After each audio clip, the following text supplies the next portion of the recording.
किसी ने बहुत ही अच्छी बात कही है कि हमें दूसरों की बातों पर आंखें बंद कर विश्वास नहीं करना चाहिए। तो चलिए आज की इस वीडियो में हम इस पर ही आधारित एक कहानी सुनाते हैं, जिस कहानी से आपको मिलेगी एक बहुत ही अच्छी सीख। तो चलिए कहानी शुरू करते हैं। एक नगर था और उस नगर में एक बड़ा तालाब था। उस तालाब में बहुत सारे जीव थे।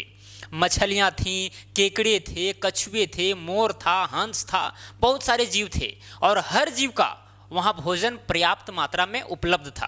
कोई भी दिक्कत भोजन में वहाँ पर नहीं था। उसी तालाब के बगल में एक बगुला रहा करता था।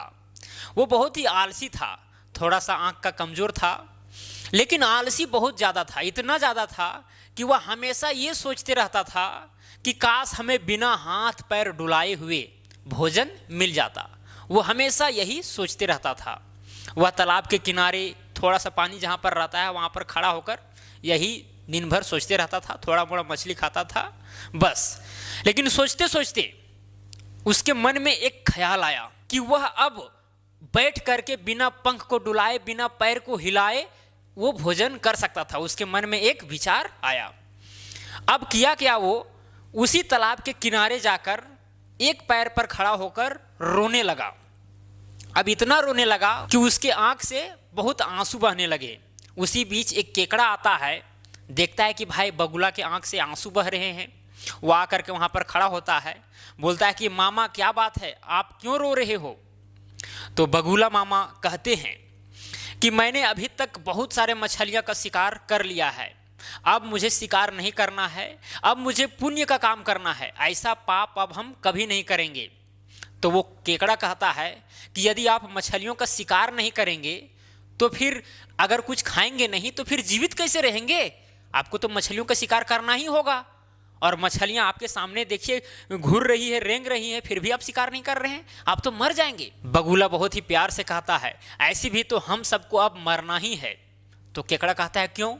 तो बगुला कहता है कि पता है कि 12 साल यहाँ पर सुखाड़ पड़ने वाला है, यानी कि अकाल होगा, सूखी अकाल होगा यहाँ पर 12 साल। वो भी यह बात हमें एक महात्मा ने बताई है, जो एक बार अगर कोई बात बता दे तो वो कभी भी गलत नहीं हो सकता है, वैसा महात्मा ने बताई है। तो केकड़ा सुनकर दंग रह गया कि भाई तब तो हम लोग सब मारे जाएंगे। वो केकड़ा तुरंत तालाब में गया और सभी जीवों को वहां पर बोल दिया कि ऐसी ऐसी बात है, यहाँ पर 12 साल तक सूखी अकाल पड़ने वाली है, हम लोग सब मारे जाएंगे। सभी जीव तालाब के जितने भी थे सब दौड़े कूदे उस बगुला के पास आए। बोले कि आपको कौन बताया? तो बोला कि नहीं, मुझे एक महात्मा ने बताया है। और वो महात्मा पूरा त्रिलोक में, तीनों लोक में ऐसे महात्मा है कि जो एक बार बोल दे वो होता ही है। तो सब जीव उस बगुला को प्रणाम करने लगे, उसको एक भगत के रूप में मान ले कि बगुला भगत जी आप ही हम लोग को मार्ग बताइए, हम लोग क्या करें? तो उस बगुला ने बहुत ही प्यार से बोला कि इसका उपाय है, इस तालाब से कुछ कोस दूर एक झरना है और उस झरना के नीचे जलाशय जैसा वहाँ पर बना हुआ है। वहाँ पर यदि हम सब चले जाएंगे तो बच जाएंगे, क्योंकि वहाँ पर झरना सालों भर गिरते रहती है। अगर वहाँ पर 20 साल भी अकाल पड़ जाए तो उस झरना पर वैसा कोई प्रभाव नहीं पड़ेगा, पानी वहाँ पर वर्षों तक रहेगी। ये बात बगुला सभी जीवों को बताया। लेकिन सबसे बड़ी समस्या ये थी कि सभी जीव उस जलाशय तक जाते कैसे? सबसे बड़ी समस्या थी। समस्या का भी निदान उस बगुले ने बता दिया। उन्होंने कहा कि ठीक है, मैं तो अब अपना जीवन सभी के सेवा में ही बिताऊंगा, अब मुझे करना ही क्या है? अब तो मैंने संन्यास ही ले लिया है, मछलियों को ना शिकार करता हूँ ना मैं कुछ खाता पीता हूँ, अब सन्यासी में ही मैं दिन गुजारा चलाऊंगा। एक उपाय है कि मैं सभी को अपने पीठ पर बिठाकर उस जलाशय तक छोड़ दूंगा। तो सब जीव बगुला भगत की जय, बगुला भगत की जय, इस तरह करके नारे लगाने लगे। सब जीव गदगद हो गए कि भाई ये तो हमारे लिए तो एकदम भगत बगुला बन गए हैं, ये तो हम लोग का जान बचा देंगे। अब बगुला भी मन ही मन हंस रहा था, क्योंकि वो एक व्यंग्य रचा था, एक तरीका अपनाया था, बिना हाथ पैर डुलाए, बिना मेहनत के, बिना परिश्रम के उसे अब भोजन मिल जाता, इसलिए वह मन ही मन हंस रहा था।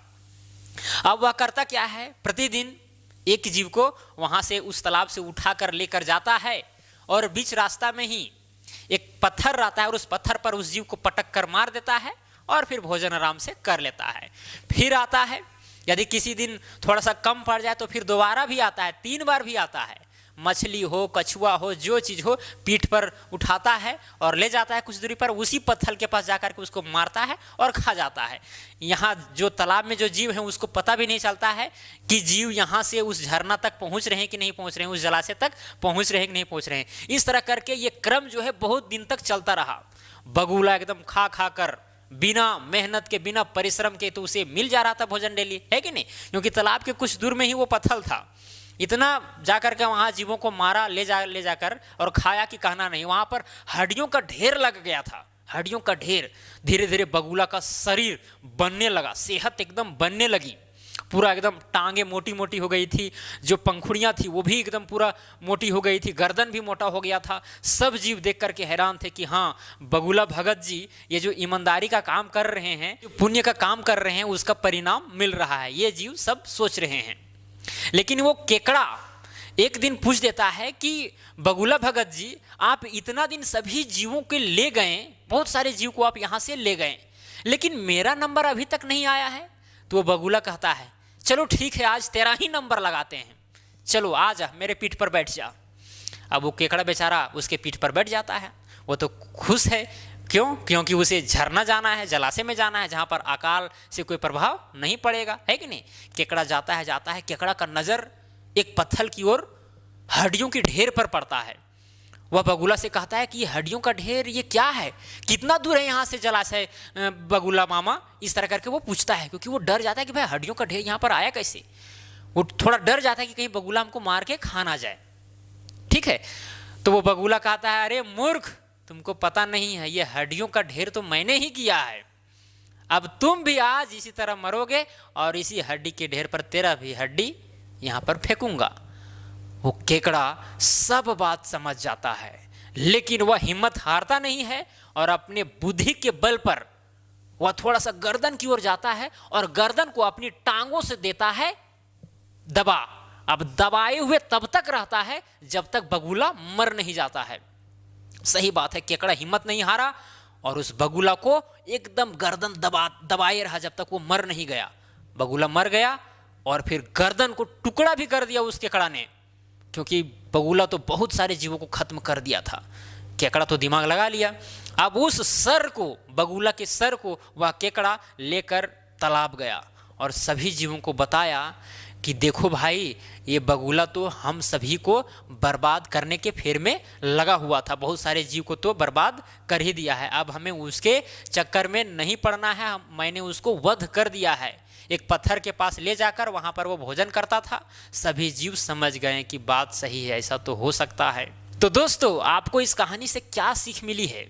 आप तो समझ ही रहे होंगे कि हमें दूसरों की बातों पर कभी भी आंखें बंद कर विश्वास नहीं करना चाहिए, चाहे वह व्यक्ति कोई भी हो। हमें उस पर मंथन करना ही चाहिए और अपना दिमाग से काम करना चाहिए कि भाई वो व्यक्ति यदि ये बात बोल रहा है तो कितना सटीक है, यदि वो बोल रहा है अगर वो चीज़ हम करेंगे तो इसका क्या प्रभाव पड़ेगा, हर एंगल से देख लेना चाहिए, तब दूसरे को बात को अपने अंदर लेना चाहिए। ऐसे को कह दिया कि भाई ये कर लो, आप जाके वो कर दिए, गलत।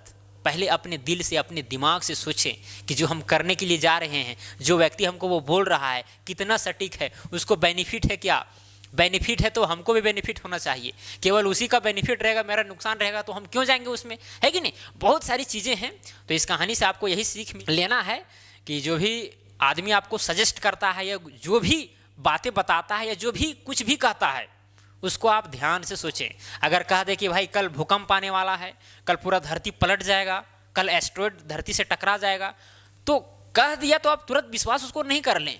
आप पूरा सोशल मीडिया में उसको छान मार कर देखें कि जो कल घटना होने वाली है, जो इन्होंने बताया, क्या वो सच है कि नहीं। तब आप उसको दिल में ले सकते हैं कि हाँ कल ये घटना होने वाली है। केवल कह देने से नहीं होता है, कहने के लिए तो कोई बहुत कुछ कह सकता है, लेकिन विश्वास करना छानबीन करने के बाद ही हो सकता है कि नहीं। तो चलिए, कहानी अच्छा लगा होगा तो वीडियो को लाइक कीजिएगा, शेयर कीजिएगा, चैनल पर नए होंगे तो चैनल को सब्सक्राइब करके बेल आइकन को प्रेस कर दीजिएगा। तो चलिए, आज के लिए इतना ही। जय हिंद, जय भारत।